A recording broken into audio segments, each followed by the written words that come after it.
ये कथाएं पूरी तरह से कल्पना पर आधारित है। इनमें वर्णित स्थान, पात्र, घटनाएं और रहस्य वास्तविक नहीं है। किसी भी व्यक्ति, स्थान या घटना से इनका कोई संबंध नहीं है। ये कथाएं केवल मनोरंजन, सस्पेंस और साहित्यिक उद्देश्य के लिए बनाई गई है।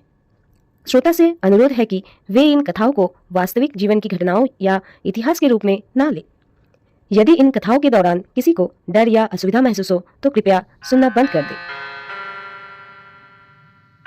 बर्लिन में 3 हत्याएं, तीनों पीड़ित, प्रोजेक्ट इको से जुड़े लोग। तीनों की मौत से पहले एक ही वाक्य दीवार पर लिखा मिला, तुमने मुझे ठीक किया था। ईशानीर बोस समझ गया, ये बदला नहीं था, ये संवाद था। पुरानी फाइलें खगालते हुए ईशानीर एक नाम पर रुका, निल्स क्रेमर, उम्र 19। तब था स्थिति dissociative guilt syndrome. Doctor Aryan Bose.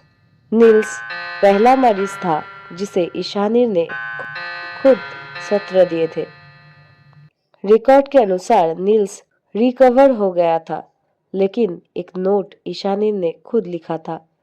मरीज अपराध बोध को समझता है, लेकिन उसे छोड़ नहीं पा रहा।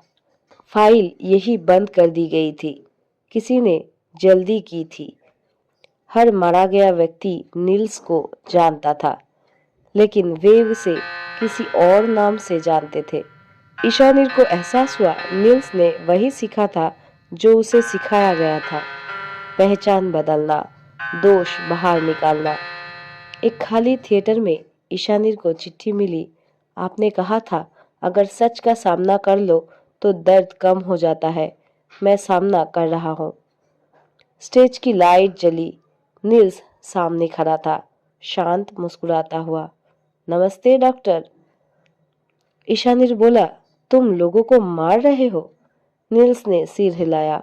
नहीं, मैं उन्हें उनकी यादों से मुक्त कर रहा हूँ।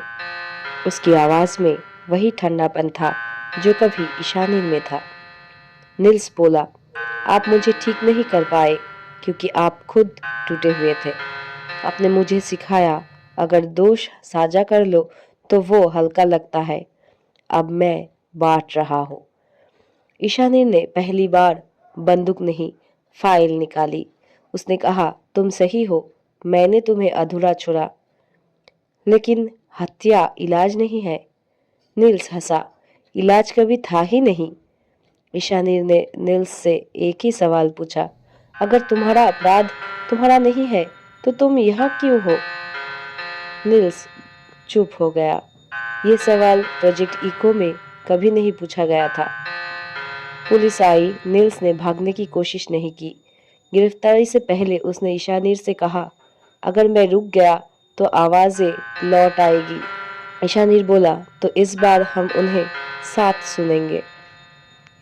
निल्स को ले जाया गया। ईशानीर अकेला बैठा रहा। वो समझ गया, हर दुश्मन बाहर से नहीं आता, कुछ हमारे इलाज से पैदा होते हैं, और असली लड़ाई अपराध से नहीं, जिम्मेदारी से होती है। कहानी जो आप सुन रहे थे उसका नाम है वो जिसे बचाया गया था। ईशानीर बोस सीरीज पार्ट 5।